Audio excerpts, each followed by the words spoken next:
घर में बरकत और सुख शांति के लिए रात में सोने से पहले हर महिलाएं ये 7 कार्य अवश्य करें। देखिए दोस्तों, हमारे बड़े बुजुर्गों का मानना है कि एक गृहिणी सिर्फ एक महिला नहीं बल्कि घर की लक्ष्मी होती है, जो अगर चाहे तो मिट्टी के मकान को भी रातों रात स्वर्ग बना देती है। एक स्त्री के चरणों में साक्षात लक्ष्मी का वास होता है और उनके हाथों में माता अन्नपूर्णा का आशीर्वाद।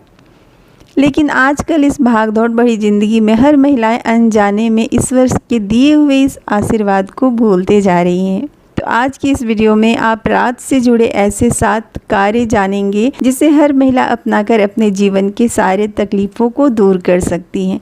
इसके लिए दोस्तों आप लोग लास्ट तक वीडियो अवश्य देखिएगा, क्योंकि लास्ट का जो उपाय है ना, वो तो हर महिलाओं को अवश्य करना चाहिए। ओम नमः शिवाय। दोस्तों कैसे हैं आप सब? मैं आशा करती हूँ आप लोग बहुत अच्छे होंगे। मैं मोनी आप सबका मेरे चैनल मोनी पूजा विधि में स्वागत करती हूँ।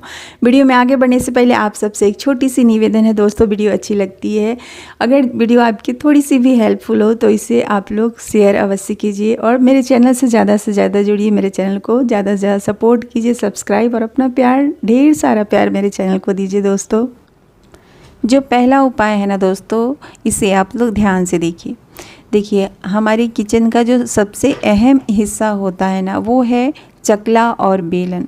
लेकिन चकला, बेलन और तवा। लेकिन चकला बेलन को लेकर के ना बहुत लोग क्या करते हैं, एक तो इसे जब आप रोटी बना लेते हैं ना, तो अलग से ही आप चकला बेलन और जो रोटी बनाने वाला कठौत होता है ना, उसे आप अलग से धो लीजिए। इसे जूठे बर्तनों के साथ सिंक में नहीं रखना चाहिए दोस्तों। और एक बात, कभी भी चकला बेलन को उल्टा करके नहीं रखना चाहिए और ना ही तो चकला के ऊपर बेलन रखना चाहिए।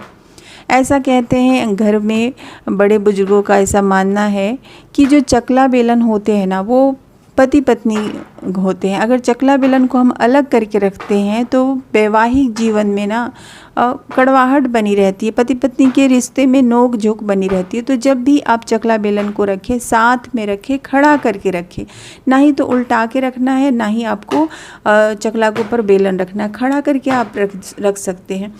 किचन का चकला, बेलन और जो तवा है वो काफ़ी अहम हिस्सा होता है, तो इसे इस्तेमाल होने के बाद आप छिपा करके रखिए। और रात में जब आप सोने जाते हैं तो रसोई को एकदम साफ़ सुथरा करें, स्लैब को अच्छे से आप साफ़ करें, क्योंकि साफ़ रसोई में माता अन्नपूर्णा का वास होता है ना। और चूल्हे के ऊपर कुछ भी आपको रात में नहीं रखना, एक लाइटर तक आप अपने चूल्हे पे ना रखें। कहते हैं कि चूल्हे के ऊपर कोई भार रख के हमें सोने नहीं जाना चाहिए। कहते हैं ना, कभी भगवान किसी के ऊपर भार ना दे, वो चीज़ मानना है। अगला नियम क्या है, जूठे बर्तन सिंक में ना छोड़े, इससे वास्तु दोष लगता है। ऐसा करने से घर में दरिद्रता आती है दोस्तों। अब बहुत लोग बोलते हैं कि दीदी मेरे यहाँ तो बाई आती हैं, तो जब हम ही रात में साफ कर लेंगे बर्तन तो सुबह में वो क्या करेंगी। तो देखिए, अगर आपके घर में बाई आती हैं तो कोई दिक्कत नहीं है। आप जो जूठे होते हैं ना, बर्तनों में से जूठन जो होते हैं ना, आप उसे निकाल दीजिए। ऐसे ही प्लेन पानी से ना साफ़ करके आप सिंक में बर्तन रख दीजिए। यानी कि जूठा नहीं होना चाहिए, उसमें अनाज वगैरह जूठे नहीं होने चाहिए बर्तनों में। इससे हमारे घर में निगेटिविटी फैलती है। हमारे घर का 2 ही हिस्सा सबसे महत्वपूर्ण होता है, रसोई घर और मंदिर। इसे हम जितना साफ़ सुथरा और पवित्र रखेंगे, हमारे घर में बरकत होगी, हमारे घर में सकारात्मक ऊर्जा का वास होगा, घर में सुख समृद्धि बनेगी, पति बच्चे जीवन में आगे बढ़ेंगे। देखिए दोस्तों, बहुत छोटी छोटी सी बातें हैं और इसे अपना के ही हम अपने जीवन में अच्छा बदलाव ला सकते हैं, है ना। तो जब आप बर्तन वगैरह धो लें अच्छे से, तो क्या करना है आपको, 1 चम्मच आप सफ़ेद नमक ले लीजिए। और इस नमक का क्या करना है दोस्तों, आप लोग ध्यान से देखिए। ये उपाय मैंने आपको पहले वीडियो में भी बताया, लेकिन आप लोग शायद वीडियो ध्यान से देखते नहीं हैं। आप लोग ध्यान से देखेंगे तो सब समझ में आ जाएगा। 1 चम्मच आप सफ़ेद नमक ले लीजिए। रात में जब आप किचन की साफ़ सफाई कर लेते हैं, बर्तन वगैरह धो लेते हैं, तब उस नमक को क्या करना है, अपने हाथों में लेके अच्छे से आपको हथेलियों में रब करना है, यानी कि दोनों हाथों से नमक को रगड़ना है। अब पूछिए दोस्तों, ऐसा क्यों करना है। देखिए, एक जो घर की गृहिणी होती है ना, वो उसमें माता लक्ष्मी का गुण होता है दोस्तों। और शास्त्रों के अनुसार जब हम रात में सोने से पहले, बिस्तर पे जाने से पहले अपने हाथों में नमक रगड़ते हैं, तो इससे हमारा गुरु पर्वत और शुक्र पर्वत एक्टिव होता है।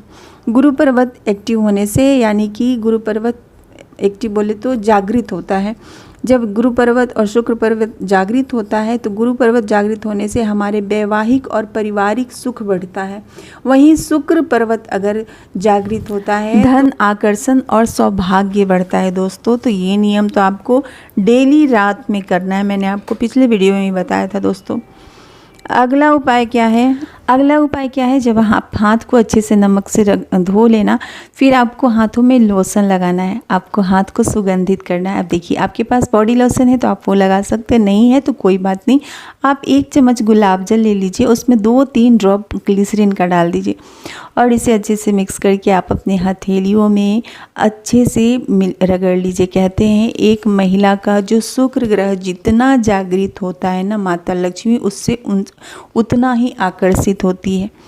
तो ये नियम है। देखिए मैं जो कुछ भी जानती हूँ मैं चाहती हूँ आप लोगों को बताऊँ। कहते हैं नॉलेज बांटने से बढ़ता है ना, नॉलेज कभी कम नहीं होता है दोस्तों। मैं चाहती हूँ मैं जो कुछ भी जानती हूँ आप लोगों को बताऊँ। मेरे अगर बताने से आप लोगों को थोड़ा सा भी फ़ायदा होना तो मुझे मतलब बहुत ही खुशी होगी। और अगर आप लोगों को मेरे किसी भी उपाय से थोड़ा सा भी फ़ायदा होता है तो प्लीज़ कमेंट में अवश्य बताइए दोस्तों। देखिए एक महिला का जो पैर और हाथ होता है ना, ये 2 बहुत ही अहम हिस्सा होता है। तो अपने हथेलियों, अपने पैर को और अपने हाथ दोनों को ना आप बहुत ही खूबसूरत से रखिए। पैर में टाइम टू टाइम आप लोशन वगैरह लगाया कीजिए, नेल पेंट कलर वगैरह किया कीजिए। तो ये हो गया। नेक्स्ट नियम अगला नियम क्या है? देखिए जब आप सोने जाते हैं ना तो एकदम से रोटी सब्जी वगैरह खाली करके बर्तन वगैरह धो करके नहीं रखना चाहिए, ऐसा नहीं करना है दोस्तों। एक बर्तन में आप रोटी सब्जी जो कुछ भी आपने रात में बनाया था ना, थोड़ा थोड़ा रख करके 1 गिलास पानी ढक करके किचन में अच्छे से रख दीजिए। कहते हैं शास्त्रों के अनुसार कि रसोई घर में खाना कभी खत्म नहीं होना चाहिए, इससे माता अन्नपूर्णा नाराज़ हो जाती है। और वहीं दूसरा हमारे बड़े बुजुर्गों का मानना है कि 1 गिलास पानी और खाना ढक के जब रखते हैं तो हमारे जो पितृ देवता होते हैं वो रात्रि के समय हमारे रसोई घर में आते हैं, तो उनको भोजन मिलता है तो वो तृप्त होकर के जाते हैं। और इसके बाद ये जो जल है ना सुबह में आप किसी प्लांट में डाल दीजिए और ये जो खाना है वो आप गौ माता को खिला दीजिए। तो ये नियम आप लोग कीजिएगा। अगला नियम क्या है? इसके बाद जो आपको उपाय करना है इसे आप लोग ध्यान से समझने की कोशिश कीजिए। जब हम अपने रसोई घर की साफ़ सफाई अच्छे से कर देते हैं तो देखिए मैंने बोला है ना कितने टाइम की रसोई घर में माता अन्नपूर्णा का वास होता है ना। ये मानने के लिए नहीं है, मानिए तो पत्थर नहीं तो देवता है ना। हम जिस भाव से भगवान को याद करते हैं वो भगवान हमें उसी रूप में मिलते हैं ना। तो मानिए कि हमारे रसोई घर में सही में माता अन्नपूर्णा का साक्षात वास होता है। तो जब आप रसोई घर की साफ़ सफाई कर लेते हैं तो 1 कपूर और 2 लौंग जला करके पूरे रसोई घर में, घर के हर एक कोने में और अपने मुख्य दरवाजे तक इसको दिखाना है। ऐसा करने से जो भी घर से निगेटिविटी होती है वो सब दूर हो जाएंगे। सुबह में जब आपका घर खुलेगा तो एकदम पॉजिटिविटी रहेगी रसोई घर से लेकर के मुख्य दरवाजे तक। तो ये नियम आप डेली कीजिए। अगर आप डेली ये नियम नहीं कर सकते हैं तो कम से कम शुक्रवार के दिन तो आपको ये नियम अवश्य करना चाहिए। इसके बाद जब आप सोने जाते हैं बिस्तर पे तो उससे पहले आपको एक नियम अवश्य करना, और ये नियम आपको डेली करना है। क्या करना है? रात्रि में कभी भी बाथरूम में बाल्टी खाली नहीं रखना चाहिए। शास्त्रों के अनुसार जब हम खाली बाल्टी बाथरूम में रखते हैं तो इससे दरिद्रता बढ़ती है, कर्ज बढ़ता है। तो कभी भी खाली बाल्टी हमें नहीं रखना चाहिए बाथरूम में। वहीं जब हम बाथरूम में बाल्टी भर कर के रखते हैं तो इससे धन आगमन के स्रोत खुलते हैं। दूसरा, अगर सुबह सुबह हम भरा हुआ बाल्टी देखते हैं तो हमारा पूरा दिन अच्छा जाता है ना। तो आप रसोई घर में भी एक छोटा सा बाल्टी खरीद लीजिए और उसे भर करके रखिए, और बाथरूम में भी जो आपका बाल्टी है उसे आप भर करके रखिए। इसके बाद क्या करना, आपको 1 नमक लेना है और एक बाल्टी में, बाथरूम में जो बाल्टी है उसमें 1 चम्मच नमक डाल देना है। पूछिए क्यों? ये जो उपाय है घर के हर सदस्य को डेली रात में सोने से पहले करना है दोस्तों। इस नमक वाले पानी से घर के हर सदस्य को पैर धो करके सोने जाना है। जब हम नमक वाले पानी से पैर धो करके बिस्तर पे जाते हैं तो कहते हैं बिस्तर पे जब हम जाते हैं तो भगवान को ध्यान करते हैं। अच्छी नींद के लिए, बुरे सपने ना आए इसके लिए भगवान से प्रार्थना करते हैं। तो इसलिए नमक वाले पानी से पैर धो करके आप लोग बिस्तर पे जाएं। दूसरा, जब आप बिस्तर पे जाते हैं तो भले ही आपने पहले से कितनी ही अच्छे से बेड को साफ़ किया है, सोने से पहले वापस से आपको एक बार बेड को झाड़ उड़ के साफ़ कर लेना है।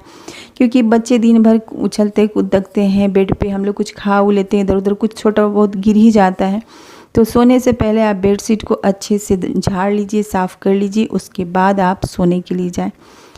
बिस्तर पे जब आप जाते हैं तो 5 मिनट भगवान को ध्यान कीजिए, अपने इष्ट देवता को ध्यान कीजिए, बुरे सपने ना आए इसके लिए आप ध्यान कीजिए। कहते हैं बिस्तर पे जब हम ये नियम करके जाते हैं तो पति पत्नी के बीच प्रेम बढ़ता है दोस्तों। और हमेशा देख ली आप लोग, हम बोलते हैं कि दीदी पति पत्नी के बीच मनमुटाव चलते रहता है, तो इसके लिए आप लोग को तो ये नियम अवश्य करना चाहिए। और एक चीज़ दोस्तों, पत्नी को हमेशा वाम अंगी बोला गया है, तो हमेशा पत्नी को पति के बाएं साइड सोना चाहिए। सोते समय पत्नी बाएं साइड सोएगी पति के, लेकिन वही अगर आप पूजा पाठ करते हैं तो पति के दाहिने साइड आप बैठेंगे। तो ये छोटे छोटे से जो नियम है। और एक चीज़ देखिए, दक्षिण या पूर्व दिशा में सिर करके कभी भी नहीं सोना चाहिए। कहते हैं घर की लक्ष्मी को हमेशा उत्तर या पूर्व दिशा की तरफ सर करके सोना चाहिए। घर की लक्ष्मी को क्या, घर के सभी को भी आप दक्षिण या पूर्व दिशा की तरफ सोए, भूल कर भी उत्तर दिशा में नहीं सोना चाहिए। इससे स्वास्थ्य खराब हो जाता है अगर आप उत्तर दिशा की तरफ सोते हैं। वहीं अगर आप दक्षिण या पूर्व दिशा की तरफ सोते हैं तो इससे आपका स्वास्थ्य अच्छा रहता है, मानसिक तनाव दूर होते हैं और आपके जीवन में खुशियाँ बनी रहती है। इसके बाद जब आप सोने जाते हैं तो सबसे पहले भगवान को अच्छे से प्रणाम कर लीजिए। पूरे दिन आपके मन, कर्म या फिर वाणी से किसी का भी दिल दुखा हो तो उसके लिए हाथ जोड़ करके भगवान से प्रार्थना कर लीजिए, क्षमा याचना कर लीजिए और दक्षिण दिशा की तरफ मुख करके अपने पितरों का भी आशीर्वाद ले लीजिए और बोलिए कि प्रभु दिन बहुत अच्छे से बीत गया, रात भी बहुत अच्छे से बीत जाए। इसके बाद मुख्य दरवाजे को भी चेक कर लीजिए, मुख्य दरवाजे पे रोशनी वगैरह, सोते समय अंधेरा नहीं होना चाहिए, इस बात का ध्यान रखिए। जो जूते चप्पल है ना उसको भी आप अरेंज कर दीजिए। कहते हैं रात के समय में मुख्य दरवाजे को भी अच्छे से देख करके सोना चाहिए, अंधेरा नहीं होना चाहिए। मुख्य दरवाजा हमारा जितना अच्छा रहेगा घर में वैसी ही ऊर्जा बनी रहेगी। तो आज के लिए बस इतना ही।